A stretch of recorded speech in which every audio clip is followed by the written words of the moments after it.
सुरु भयो। ल साथीहरू, आज चाहिँ हामी लोकल कुखुरा खाने तयारीमा छौँ। कुखुरा चाहिँ तपाईँहरू देखेर सायद तर्सिनु नै हुन्छ होला। यो हुन चाहिँ यो अर्ग्यानिक लोकल कुखुरा हो। अनि यहाँ चाहिँ हाम्रो बनाउँदै हुनुहुन्छ हाम्रो उपेश मामा।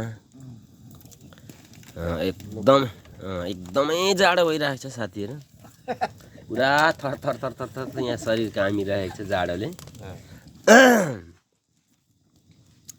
अब यसलाई कसरी बनाउने हो त, अनि म तपाईँहरूलाई भिडियो थोरै गर्दै देखाउँछु।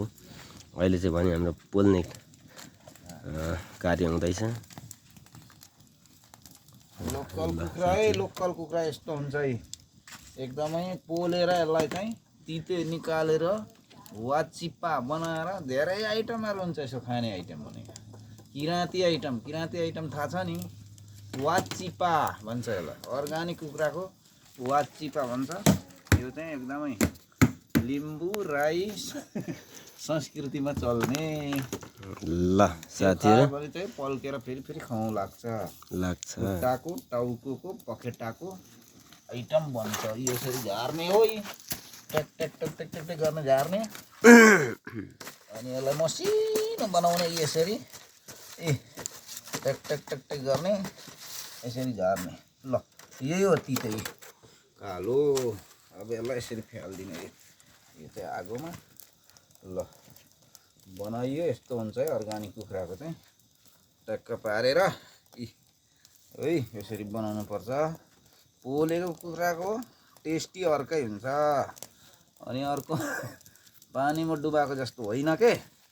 पानीमा डुबाउन चाहिँ त्यो सबै भिटामिनहरू जान्छ। पानीमा डुबाउन मिल्दैन। यो चाहिँ पोलेर त्यसलाई टेस्टी बनाउनु पर्छ है त। ल यस्तो छ अहिलेलाई यति नै। बाबा ल यो चाहिँ तिते है साथीहरू। ल अहिले हामी फेरि भिडियोहरू अर्को जोड्दै तपाईँहरूलाई देखाउने छौँ। हाम्रो यो चाहिँ हाम्रो मामाको अफिसियल फेसबुक र युट्युबबाट आउँदै हुनुहुन्छ।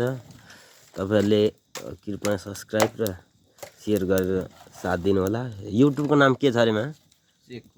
चेककुना युट्युब च्यानल सर्च गरेर हेर्नु नभुल्नु होला। यस्तै अर्ग्यानिक भिडियोहरू हाम्रो मामाले ल्याउने छ तपाईँहरू माझमा है त साथीहरू।